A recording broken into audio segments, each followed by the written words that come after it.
Actress Julia Sawaha said it perfectly. Cuba is such a beautiful country, and everywhere you go, there is music and people dancing. Today, I will share what I have learned about the country of Cuba. A good friend of mine is Cuban, and I have always wanted to learn about her roots. First, I'll tell you some facts about Cuba. Then, I'll tell you about their culture. And last, I'll tell you about how they communicate. To begin, I will enlighten you about some of the facts I have gathered about Cuba. Cuba's name derives from the Taino Indian designation for the island Coabana, meaning Great Place, as stated by the World Factbook. It is located in the Caribbean, and its capital's name is Havana. The ethnicity is primarily white at 64%, with mestizo or mixed at 27%, and African American at 9%. Their official language is Spanish, and 1 Cuban peso is equal to $1 US. Their leader's name is Miguel Diaz-Canel, and he runs a communist government, although they do have an executive, judicial, and legislative branch. It is considered a developing country, or an MLIC, or a low and middle income country. The dictatorship has a high power distance due to them having a complete control over almost every aspect of their citizens' lives. According to the U.S. Department of State, many Cuban cars are unreliable and in poor condition, so people typically use the buses. An article I read on BBC News talked about a fuel shortage in Cuba, which is likely caused by the U.S. sanctions against Venezuela, which is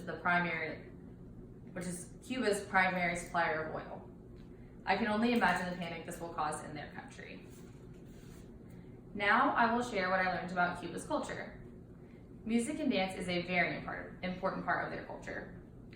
According to the World Atlas, their art consisted of a diverse mix of elements of African, South American, European, and American. Street art is also very popular. Spanish and African music influenced the music scene, and popular music styles include mambo, cha-cha-cha, and the rumba. Cuban ballet is also a popular performing art. Pork is usually the chosen meat that they cook with, and it is usually served with rice and beans.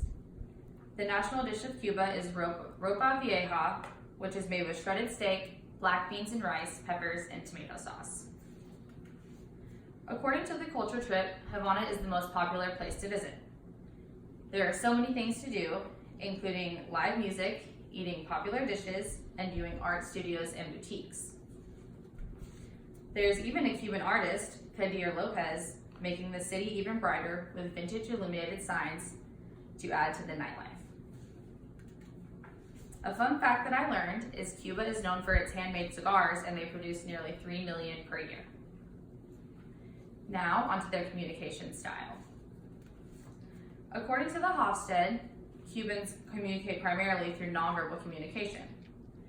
They are very touchy and may even have their hand on your hand or on your shoulder when they're communicating with you.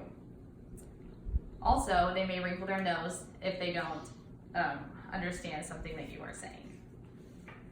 Even though they speak very loudly and quickly, they typically speak with their hands. Family is very important to them, and there tend to be many people at their family celebrations and holidays. They also tend to live in extended family households due to there being a housing shortage in Cuba. First, I shared some facts with you about Cuba.